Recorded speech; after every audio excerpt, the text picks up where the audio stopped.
Bonsoir et bienvenue à ceux qui nous rejoignent en compagnie de Marine Le Pen. Bonsoir Marine Le Pen, je vous retrouve dans un instant. Tout d'abord les nouvelles de la journée. Le tracteur Bayrou fonce à l'allure d'une Formule 1.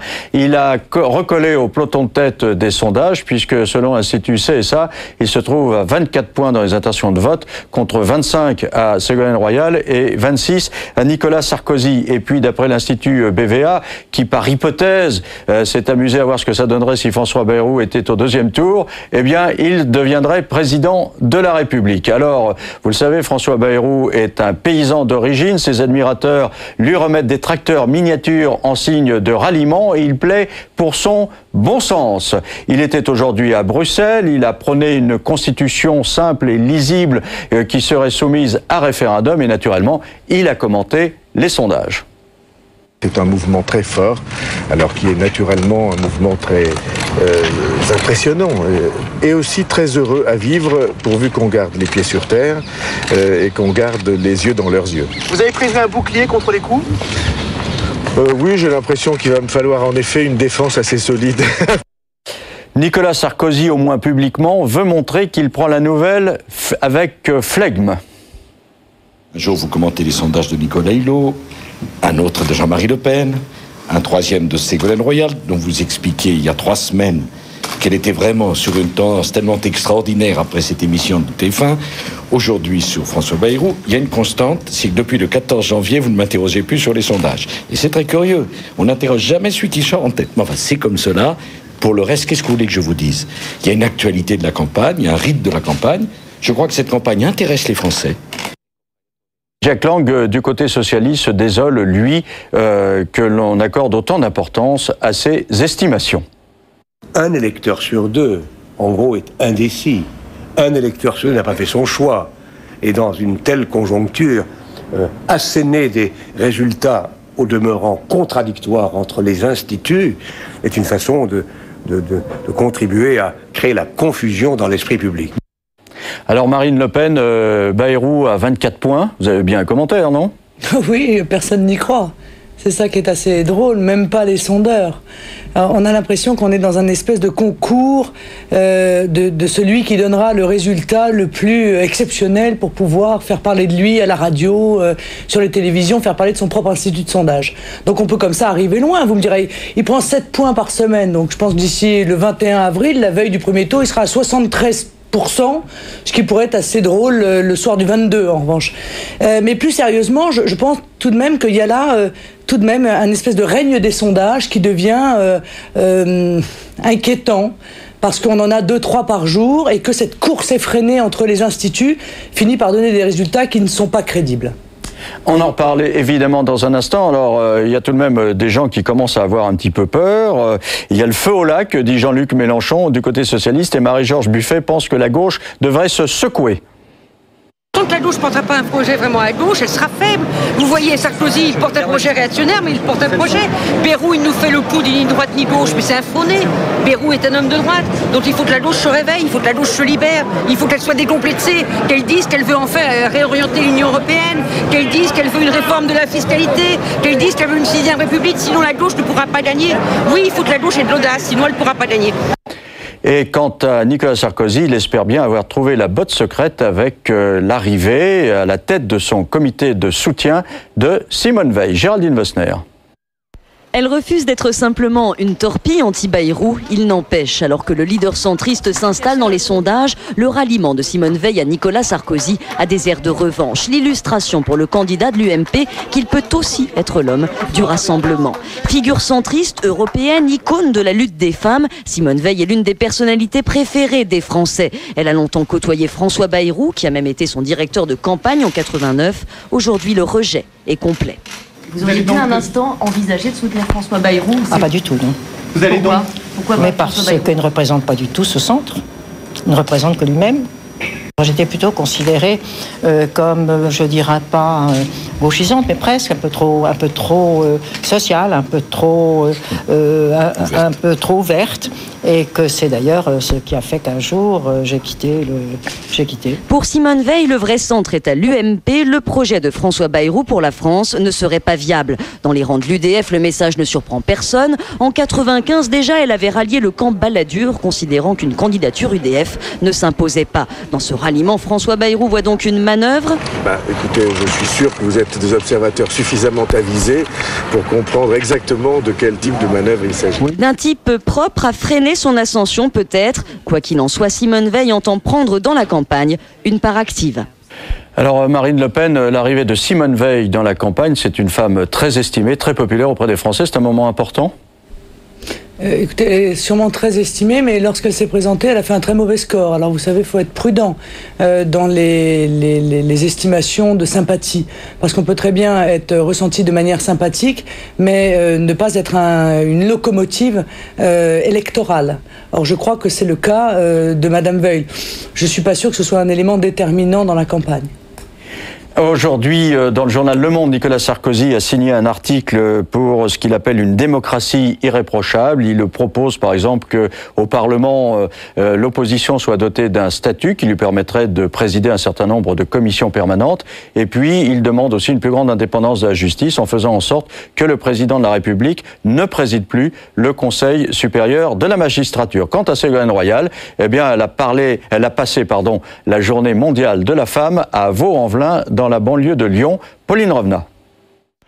Ségolène Royal aux côtés et à l'écoute des femmes de Vaux-en-Velin, dans la banlieue de Lyon. Affiche de circonstance pour ce 8 mars, les femmes Ségolène Royal ne les oublient pas, bien au contraire. En ce jour anniversaire et sous les yeux d'un public exclusivement féminin, c'est un message politique sous forme d'encouragement. Et je voudrais dire aux femmes aujourd'hui, le 8 mars, c'est qu'elles doivent avoir confiance en elles. Ayez confiance en vous. Et demain, l'État et les pouvoirs publics vous aideront à réaliser vos projets. Comment mettre en avant sa qualité de femme et cristalliser le vote de ses semblables? Ségolène Royal s'est déjà servi de cet argument pendant la compétition interne du PS. Elle l'utilise maintenant dans ses meetings. Elle parle même de sororité, comprenez solidarité entre femmes. Si la femme est un animal politique comme un homme, dit-elle, elle revendique de faire de la politique autrement, en déclinant son identité de mère et de femme à la fois. Hier soir à Dijon, elle faisait siennes les paroles d'Olympe de Gouges. La femme a le droit de monter à l'échafaud, elle doit alors avoir aussi le droit de monter à la tribune. Ségolène Royal l'a promis, si elle est élue présidente de la République, Olympe de Gouges entrera au Panthéon et sa première loi protégera les femmes victimes de violences conjugales.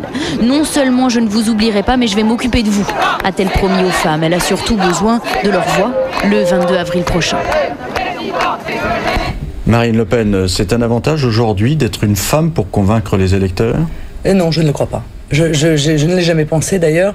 D'ailleurs, on a vu que l'effet Ségolène Royal uniquement sur sa féminité, eh bien, s'est arrêté assez rapidement parce que les Français sont responsables et que quelque part, ce qu'ils attendent, c'est des solutions, c'est à leur appel, à leurs inquiétudes. Et si une femme ne leur apporte pas les solutions, eh bien, elle ne sera pas élue. Si un homme leur apporte, il le sera. Et d'une façon plus générale, vous pensez quand même que les femmes ont quelque chose de spécifique à apporter à la vie politique ? Oui, la complémentarité avec les hommes. Je crois que nous n'avons pas... mais ça, c'est pas seulement dans la politique, c'est vrai partout. Oui, mais c'est vrai partout, y compris dans la politique. Voilà. C'est-à-dire que nous n'avons pas chacun des qualités ou des défauts qui nous sont propres. Nous sommes complémentaires et donc nous devons faire de la politique ensemble. Il est anormal un monde où il n'y aurait pas de femme qui fait de la politique. Il est anormal un monde où il n'y aurait pas d'homme non plus. Mais vous, chacun, par exemple, je crois, trouve sa place. Qu'est-ce que vous avez apporté en tant que femme au Front National ? J'ai essayé d'apporter mon éclairage de femme qui peut-être manquait un peu, effectivement, mais mon éclairage aussi de femme de 38 ans, qui n'est pas obligatoirement l'éclairage que peut apporter une femme plus âgée ou une jeune fille plus jeune. Bon, donc on apporte chacun son bagage, je veux dire, avec son parcours. L'idée de soumettre l'avortement à un référendum, ça vient de vous, ça ? Non, mais ça a été un compromis, je veux dire, dans la campagne, entre des positions, des sensibilités qui existaient au sein du Front National, mais je crois que c'est pas tellement sur ces sujets-là. Moi, ce que j'ai cherché à dire, c'est qu'il fallait que nous fassions attention à des sujets sur lesquels nous avions peu de visibilité et qui pourtant étaient des sujets qui intéressaient beaucoup les Français. Par exemple, l'éducation, on avait peu de visibilité, la fonction publique sur laquelle nous étions peu entendus. Mais est-ce que je l'ai fait parce que je suis une femme ou est-ce que je l'ai fait parce que j'ai tenté de faire une analyse puisque je suis directrice stratégique? J'ai un petit peu du mal à faire le distinguo. Alors tout à fait autre chose, Jacques Chirac a a fait annoncer aujourd'hui qu'il s'adresserait aux Français dimanche soir à la télévision. Qu'est-ce que vous attendez de son allocution? Rien, j'attends rien. Il dira ce qu'il a décidé de faire. Je pense qu'aujourd'hui, il est quasiment acquis qu'il ne se présentera pas, mais après tout, jusqu'au dernier moment, on ne le sait pas. Toute la question, je crois, qui se pose, c'est de savoir quels seront les mots qu'il prononcera, soit pour, soit contre tel ou tel candidat. Mais Jean-Marie Le Pen, votre père, lui, a dit pendant très longtemps, peut-être le dit-il encore, je ne sais pas, qu'il croyait que finalement Jacques Chirac se représenterait. Oui, c'est-à-dire qu'il a dit surtout qu'il était parfaitement envisageable que Jacques Chirac se présente si les conditions, et notamment les conditions internationales, lui ont donné l'occasion. Bon, il se trouve que les conditions internationales, la situation internationale ne lui a pas donné l'occasion d'être candidat. Maintenant, avec Jacques Chirac, il faut présumer de rien. Alors, on va parler des parrainages, hein, bien sûr. D'abord, vous en êtes où, vous? Eh bien, écoutez, il nous en manque 67 ce soir. Il vous en manque 67. Alors, on voit qu'il y a pas mal de trafic autour de ces parrainages. Par exemple, aujourd'hui, Nicolas Miguet, qui le mot est bien choisi. Nicolas Miguet, qui est un candidat déclaré, en tout cas, a été mis en examen dans une affaire de détournement de parrainage. On verra s'il est coupable ou pas. Mais ce qu'on aimerait savoir, avant de savoir s'il est coupable ou pas et si la justice le condamne ou pas, c'est est-ce que nous allons pouvoir récupérer, nous ou d'autres candidats, les parrainages qui éventuellement auraient été détournés par M. Miguet et qui porteraient un autre nom que le sien. Or ça, pour l'instant, nous n'avons aucun élément sur ce sujet. Bon, et est-ce que l'enquête qui vous concerne, c'est-à-dire du piratage de votre système informatique, avance? Ah bah, elle avance. En tout cas, la police, comme ça, des travaille. En tout cas, la police travaille beaucoup et avec beaucoup de sérieux. Donc, moi, je suis persuadé. En tout cas, j'ai envie de croire qu'ils vont trouver, parce que permettez-moi de vous dire que j'aimerais bien savoir qui est derrière ce piratage. Mais elle cherche dans deux directions. D'abord, elle cherche le voleur de cette liste, et puis elle cherche aussi le receleur, c'est-à-dire celui qui en a bénéficié et qui l'a utilisé à notre détriment. Est-ce que l'appel ou la déclaration l'autre soir de Nicolas Sarkozy disant « je me battrai pour que Jean-Marie Le Pen et Olivier Besancenot puissent se présenter » a provoqué un afflux de parrainage chez vous? Non, on ne peut pas dire ça. Nous n'avons rien ressenti de particulier. Nous avons beaucoup de militants sur le terrain qui travaillent, qui arrivent à convaincre des maires, mais pas assez rapidement ou pas assez à notre goût, mais nous n'avons pour l'instant senti aucune conséquence de cet appel. Mais nous ne désespérons pas, nous ne partons pas du principe que cet appel est fait de mauvaise foi, donc nous attendons de voir si demain ou après-demain nous sentons quelque chose. Si nous ne sentons rien, réellement nous serons inquiets. Mais... Alors faisons comme si Jean-Marie... dire en quelque sorte, si vous voulez, que les maires ne se suffisent pas de l'autorisation qui leur est donnée par un président de grand parti, ce qui est déjà objectivement assez contestable. Alors faisons comme si Jean-Marie Le Pen était effectivement candidat. Et est-ce que tout de même, le fait que François Bayrou aujourd'hui, vous contestez les sondages, mais enfin, bon, il y a un phénomène autour de lui, alors je ne sais pas à quel niveau exact il se produit, mais il y a un phénomène autour de lui, et le fait qu'il se présente comme étant le candidat de l'antisystème, et que ça marche quand même, est-ce que ça ne vous trouble pas? Non. Ça ne nous trouble pas parce que nous savons que nous allons rentrer dans une période où nous allons avoir l'égalité des temps de parole, où nous allons pouvoir avoir des débats avec ceux qui seront là pour le coup définitivement candidats, et qu'il apparaîtra tout à fait évidemment lors de ces débats que François Bayrou est tout sauf un homme hors système. Je veux dire, il est au centre du système. Il est et la droite et la gauche en même temps. C'est-à-dire, il est la symbiose des deux partis qui ont mené la France depuis 30 ans, là où elle est aujourd'hui, au bord du précipice. Par conséquent, que ce soit sur l'Europe, que ce soit sur l'immigration, que ce soit sur les valeurs, que ce soit sur le mariage des homosexuels, que ce soit sur tous ces sujets-là, eh bien, les Français vont rapidement se rendre compte que François Bayrou est vraiment au centre du système. François Bayrou, c'est un petit peu celui, si vous voulez, qui accommode les restes, quoi. Il accommode les restes de la droite et de la gauche. Et moi, je pense que les Français ne veulent plus ni de la droite ni de la gauche. Mais alors, justement, lui, il dit, j'ai rompu avec la droite et avec la gauche, avec ce système du donnant-donnant, ou bien de va-et-vient, un coup c'est toi, le coup d'après c'est l'autre. C'est très récent quand même. Mais oui, voilà. Et finalement, il y a apparemment pas mal de gens qui se disent, dans le fond, on peut essayer ça parce que c'est quand même moins sulfureux que le Front National. Non, mais je ne pense pas que les gens se diront ça. Mais encore une fois, je crois que cette posture électorale est quand même, et ça les téléspectateurs doivent s'en rendre compte, très récente. Je vous rappelle quand même qu'en 2004, nous avons tous fait face à des listes communes UDF-UMP. Je vous rappelle que dans toute une série de villes, des centaines de villes, si ce n'est pas des milliers de villes, l'UDF et l'UMP continuent à gérer ensemble. Par conséquent, certes, ils cherchent à avoir une posture anti-système, mais je pense que cette posture va se dégonfler. Quant au fait, si vous voulez, d'être un peu le rebelle light, bon, j'ai eu l'occasion de dire que ça me faisait penser à un sketch des Inconnus, quoi, en disant je veux crier ma révolte, zut flûte crotte. Bon, bah, c'est un peu ça, vous voyez, c'est une révolte au petit pied. Il veut chatouiller le système. Nous, on veut changer ce système parce qu'on sait qu'il est néfaste et aux Français et à la France. Est-ce que le Front National, tout de même, n'a pas un problème de positionnement stratégique? Parce que vous avez voulu la dédiabolisation de Jean-Marie Le Pen et du Front National, mais voilà, ça pouvait éventuellement permettre d'avoir plus de voix au deuxième tour qu'en 2002, mais apparemment ça donne moins de voix au premier tour parce que les gens ne retrouvent plus leur Jean-Marie Le Pen que certains détestent et que d'autres aiment bien. Vous émettez cette analyse en fonction des sondages. Bon, vous savez quand même, il faut quand même retenir un petit peu les leçons du passé. Vous savez quand même que ces sondages sont au moins sujets à caution. Nous sommes aujourd'hui dans les sondages à peu près en moyenne entre 13 et 14%. À la même période, nous étions entre 8 et 9% en 2002. On a vu ce que ça a donné. Bon. Jean-Marie Le Pen, aujourd'hui, dans une étude de sympathie, enfin je ne sais pas comment on appelle ça, est à 31%, c'est-à-dire qu'il n'a jamais été aussi haut. Et presque 85% des gens qui disent aux sondeurs qu'ils vont voter pour Jean-Marie Le Pen sont sûrs de le faire, alors que François Bayrou c'est 35%, Nicolas Sarkozy 50%. Bon. Par conséquent, rien de tous ces éléments ne nous permet de dire que le positionnement qui est le nôtre est mauvais. Je crois que justement il est très positif et qu'il donnera des résultats qui correspondent en réalité à ce que nous sommes. Tout de même, je me souviens très bien, il y a un an, vous étiez venu ici, au bout de 10 minutes d'interview, je vous avais dit, mais est-ce que vous êtes vraiment au Front National? Vous m'avez dit, mais pourquoi vous me posez cette question? Je vous ai dit, parce que vous ne m'avez pas encore parlé de l'immigration. Eh bien voilà que l'immigration revient en force dans les propos de Jean-Marie Le Pen, notamment dimanche dernier à Marseille. Oui, c'était le sujet.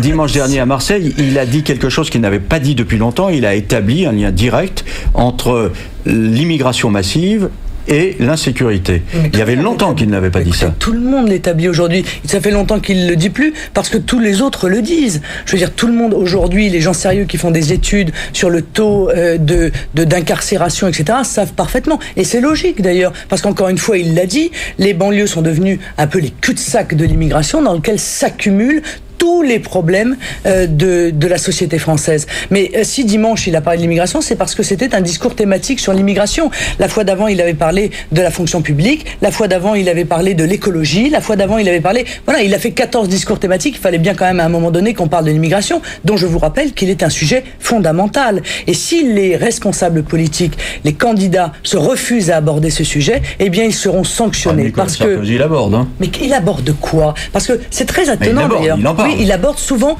l'immigration clandestine, mais il aborde jamais le reste.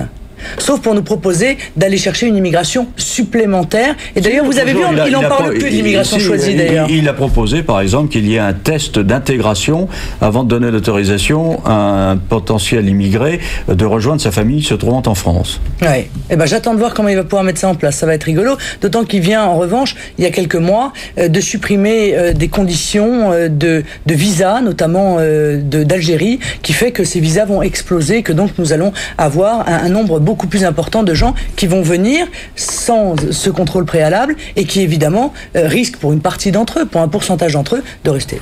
Alors, vous êtes avocate de formation et vous avez une haute conscience d'exercice même pendant quelques années. Et vous avez une haute conscience de votre métier puisqu'il vous est arrivé à l'époque de défendre des immigrés qui étaient en situation irrégulière en vertu de la règle qu'il faut qu'un homme, quel qu'il soit, ait un avocat. Bien, mais attendez, parce que ma question, donc c'est vers la juriste que je me tourne au sujet de la préférence nationale. Il y a un article, une des propositions du Front National qui dit que pour ce qui concerne les cotisations à l'assurance chômage, il y aura une majoration des cotisations pour les travailleurs étrangers donc ils devront payer plus cher, mais ils ne recevront pas pour autant une assurance majorée. Est-ce que c'est normal de faire payer plus cher quand on reçoit la même chose que les autres? C'est le principe appliqué de la préférence nationale. C'est pas de la discrimination. Non, je crois pas. C'est-à-dire que les employeurs, si vous voulez, auront plus évidemment de facilité à embaucher. C'est le cotisant lui-même qui va payer plus cher. C'est l'ensemble. Il sera plus intéressant pour un employeur, entre autres, d'embaucher un Français que d'embaucher un étranger. Moi, je crois qu'il arrive à un moment donné, si vous voulez, M. Vazal, il faut faire un choix. Voilà. Il faut faire un choix. Il faut dire, est-ce que nous voulons privilégier les Français en France, ou est-ce que nous entendons créer par un pseudo-égalitarisme avec le monde entier des conditions qui seraient les mêmes pour tous? Nous serions alors quasiment un des seuls pays à le faire, parce que ne nous cachons pas derrière notre petit doigt, énormément de pays appliquent la préférence nationale. C'est dit, ça n'est pas dit, mais au moins c'est souvent autorisé. C'est le cas en Allemagne, où ça n'est pas interdit, donc c'est autorisé. Aujourd'hui en France, c'est interdit. C'est-à-dire que vous n'avez pas le droit, vous recherchez une secrétaire, vous n'avez pas le droit de faire passer une petite annonce en disant « recherche secrétaire française ».